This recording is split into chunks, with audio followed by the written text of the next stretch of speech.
But as I said, you produce your waste, right? There's need to attend to that requirement.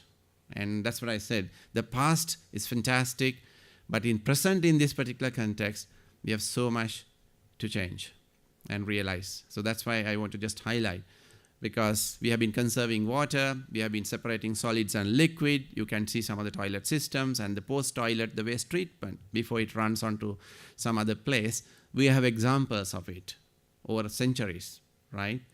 Something to think about. Why aren't we providing sometimes that sanitation facilities, and it compounds the problem that we all face. Okay, that's just an idea. And then to the other idea. What are we to do subsequently now? The first step that the government took, and it was very efficiently done, with three forces, the universities and people with technology, the drones were used and all that, it was stabilization of the Mithutumulla.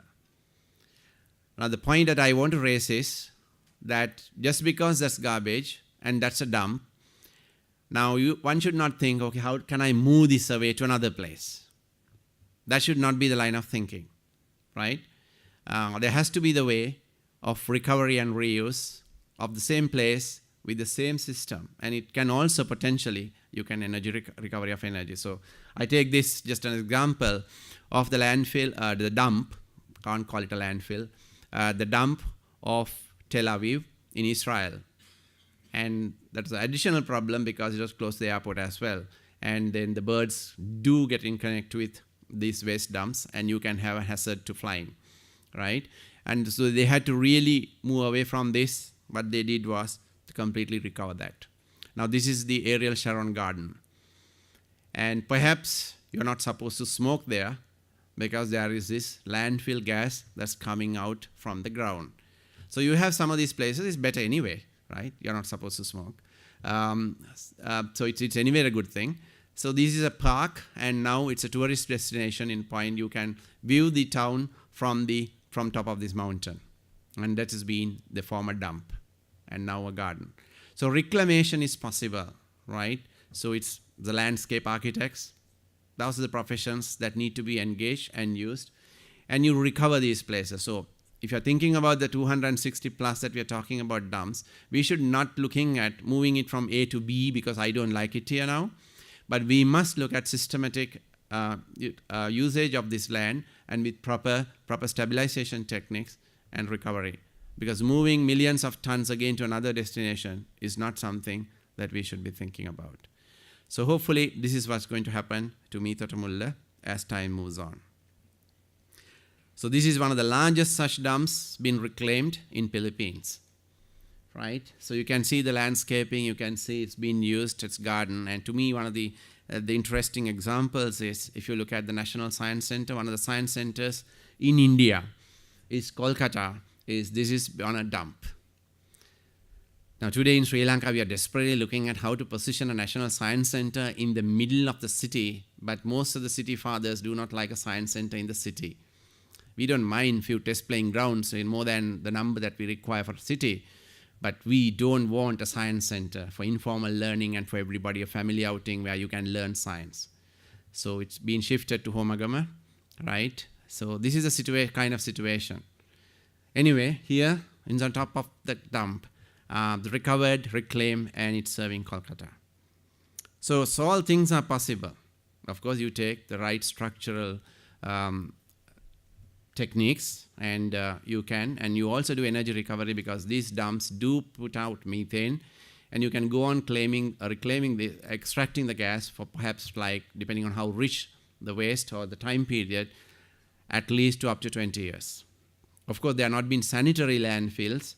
The ability to collect gas in large quantities, of course, limited because it goes to all sorts of places, so it's difficult to collect one, but you have the potential to collect. So anybody to see this picture, even without an effort, you can see what has happened to Blue Mandel.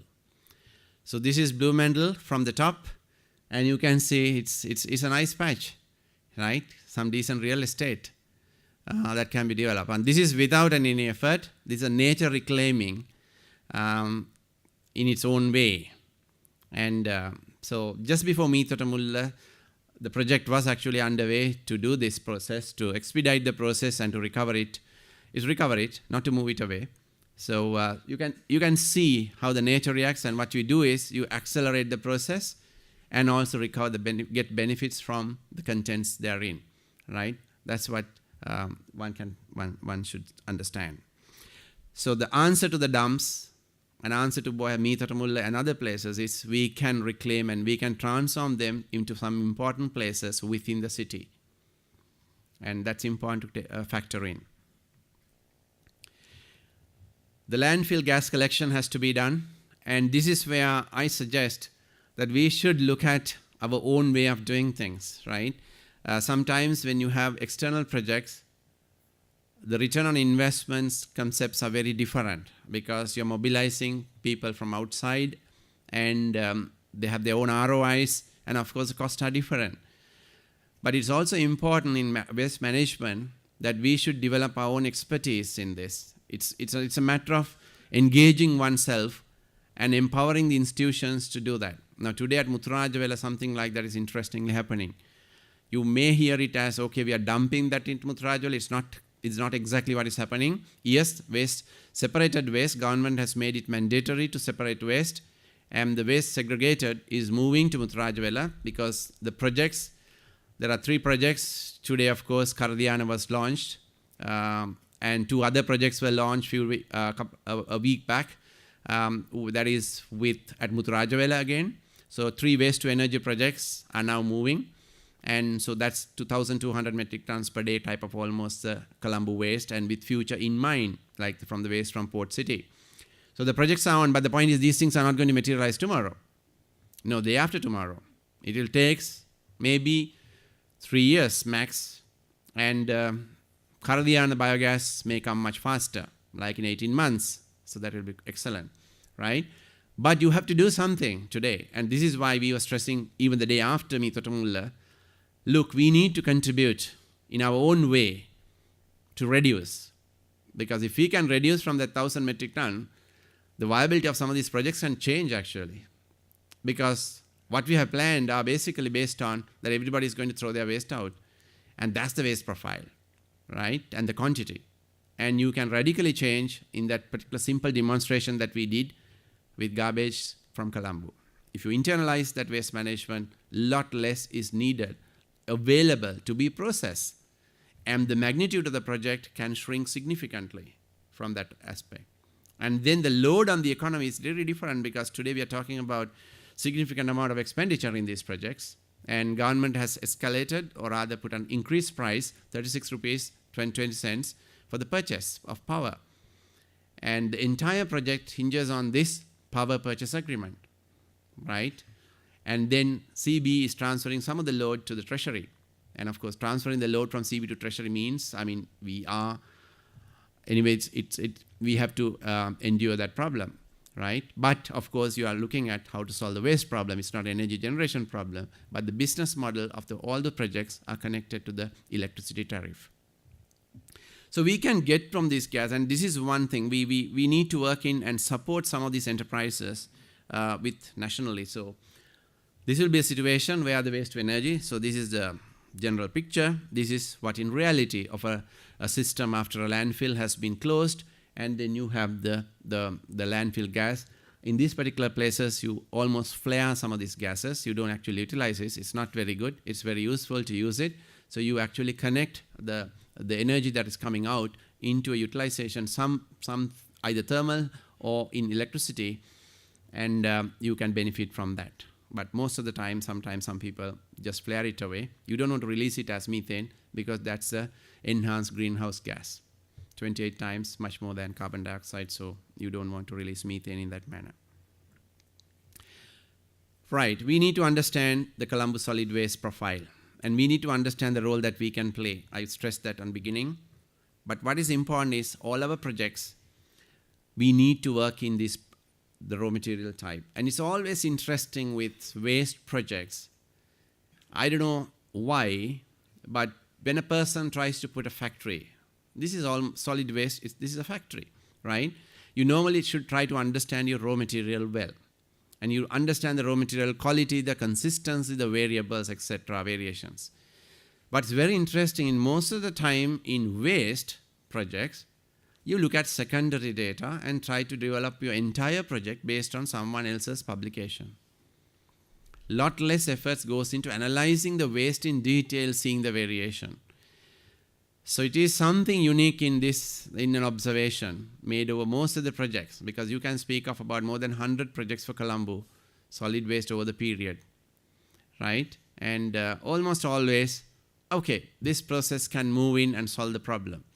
And waste, which is the raw material, which is not as uniform as epawelapatite or something, right? But here, it's a very heterogeneous, varying every day. It can vary from a Monday to Friday, and you take it for granted this is going to be consistent. And but putting that aside, what you have is almost all, you can see it's very highly biodegradable waste, organic waste. And you can see that big chunk in that pie is organic, biodegradable. And then again, on top of it, you have this slightly long-term biodegradables. Then you have slaughterhouse waste, which are also very biodegradable, etc. And then your fractions of textile, the plastics, the glass, timber, and etc. come in. And they are tiny slices in that. They're not basically big percentages, even though this is our capital city, right? It's interesting because compared to another capital city, it's very different. Because UK has moved into, you do much more detailed analysis today than what is presented here. I'm not going to the details of that garbology, but you can see food in London, you are talking about UK, you're talking about 17, whereas when you talk about Sri Lanka, in plus 56.5, right? So it's a big fraction. And we don't do it continuously. We don't do it every other year. So that's another deficiency, because this is almost like 2005 data, right? We don't do it annually or biannually, but if you take countries, they do their waste profile more or less annually, or definitely every other year, to get an idea. It's not only waste presence, the society's changes as well, societal changes. What people are consuming, what people are throwing out. Garbage is not going to lie. Even we may lie, but garbage is not going to lie. And garbage gives you a good picture of people. And there are very interesting examples of how garbage has been used for a lot of detections and determinations in society, specifically like in US, if you look at the Arizona, the garbology project, right, what they have used for. So there are a lot of things of interest that one can learn from studying garbage. So this profile is unique in this, for us, a capital city is no different to some of the peripheral towns and cities in Sri Lanka. We haven't looked at the percentages. It's not that changing. So unless we have probably a very established food processing sector, we are going to be with this type of profile for a long time. Because we purchase the basic raw materials, go to our homes, start cooking, and then the residue material. It doesn't matter whether you're in Colombo, right? Because our consumption of ready-made foods are a little different, and we do not process. So the basic material comes direct to Colombo and then we use. And also we know Colombo being a market city of sort. From the other, from Dambulla to Vellavai or wherever places, the amblyptia comes to Colombo and we deposit the garbage inside the Colombo city, right? The residues or all the losses post-harvest nearly from the transport losses are captured in Colombo. We should not forget that fact, right? So waste characteristics, you can go down in detail. So plastics may figure about 6%. And what is very important to understand is that our waste, which when you think of, okay, what to do? If you're not doing anything, or if you're doing a limited amount of operations and you're throwing out the waste, then we need to understand the characteristics of the waste when you look at processing. What process to be used? And something that strikes with information, it's we have low calorific value waste. That is, the amount of energy that we can realize is less. Simply because it's high in organic content but with high moisture content, right? And high organic content is primarily these biodegradables and so on, And it's very different from if you're having plastics and stuff. Just imagine if you have plastic, paper and stuff, you have then high calorific value waste. And they are what we don't call them as the high organic content. And they're definitely not going to be high moisture, right? So these are some 3 unique characteristics of our waste, which we must understand and factor in for the process selection. And when people speak of waste to energy, you have a couple of options, and I won't go into the process details because that was the kind of thing I was presenting last time. But I want to highlight that we have been calculating power generations, thinking that all that amount of calorific value is going to be made available. But we forget the moisture content to some extent and in deriving this. And also we forget how much of waste gases that are coming out that need to be 24/7, 365 treated with expensive chemicals. And go down into like even activated carbon, which you are supposed to throw in at every second to control things like mercury and so on. These are mandatory because today's waste-to-energy plants do carry stringent environmental guidelines. And also interesting to hear certain new types of problems that countries like China are facing. We were looking at some kidney disease, and then it was very interesting. Now they even talk about nephrotoxicity of air pollution-related nephrotoxicity, right? And there have been examples of high-rise buildings where you are not basically covered, you're open, and getting air pollution, and then in certain strata, like a layer, and then being overexposed to pollutants and having additional health issues. So some interesting things are also emerging. When cities embark on certain practices, but without the proper controls, can lead to many problems. Because our waste is complex today. We have batteries, we have all sorts of things, and we burn, and incomplete burning. And if you don't have pollution control that carried out stringently and with proper monitoring, you are likely to get the problems. So these are reasons that we stress that we should be doing something different. So let me show this, because I just talked about the theory. Now what you see is we just want to demonstrate a simple factor. The idea is to show that, okay, you see the same paper,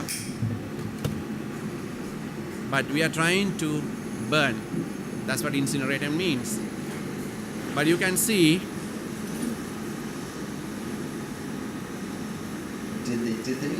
same newspaper.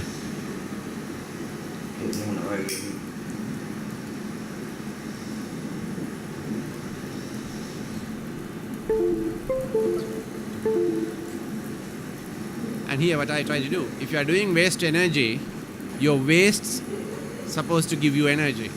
Here we are trying to set fire to that piece of paper because it's wet. It's very, very difficult to set fire. So even if you talk about calorific value of that dry matter, dry paper, is very different when you get it in wet form. You need to put in energy. You are unlikely to get that much of energy out. And this is a simple demonstration. You can see it's still difficult to set that on fire, right? So calorific value, yes, it's there, but this is, we have to take the low heating value, LHV, the moisture, and that suggests that when you have wet waste, you are not supposed to look at incineration techniques very much, right? So it's just a simple demonstration of that concept of the moisture. And again, something that interesting which we are talking about is plastics really do add value when you're in waste incineration process.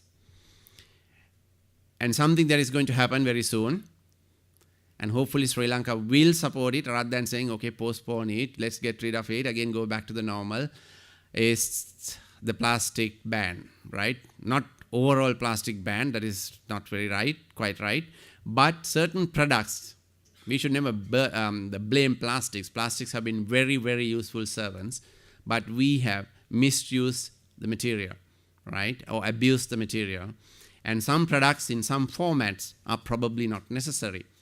So the lunch sheet and some of these things are getting banned from 1st September.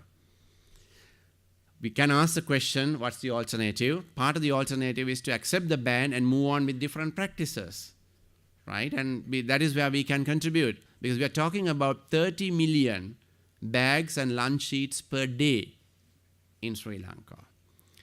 And who's going to wash it and use it? None of us. We are most of the time throwing it away. And they're clogging the drains. They're contributing to the dengue issue. Almost the yogurt cups are very much of that. And we are trying to introduce the extended producer responsibility practice too. That having a deposit and then returning it and you recover the deposit. So waste get back into some better stream so that you can manage it. So that has not yet surfaced fully, but the ban is now been identified for September by the Ministry of Environment. And this is also scheduled to move away. And so we have to think, what are we to do and how are we to move forward? But one thing important to remember is that our plastic waste stream, the percentage is going to change in the waste stream. Because some of the plastics do have a recyclable value. And in Sri Lanka, some of the recyclers, we have 200 plus, much more. And some are really reaching out to European countries even. And I say sometimes they even support agriculture in like Netherlands, right? So it's been utilized very well. And recycling industry is bringing money, but recycling has been done. But 90% of the recycling is not very well connected and managed, and that's what the objective of a recycling association that is emerging today in Colombo, right? So we need to understand that we may have to shift from some of our practices, and those shifts will have effect on reducing waste. The second, an effect on the composition of the current Colombo waste as well. So if we have been looking at a calorific value of X at some point, come September, that calorific value is going to change, right? The waste profile is going to change if we really support and be part of it. At Colombo is going to be better, right? Because a big problem is going to move away.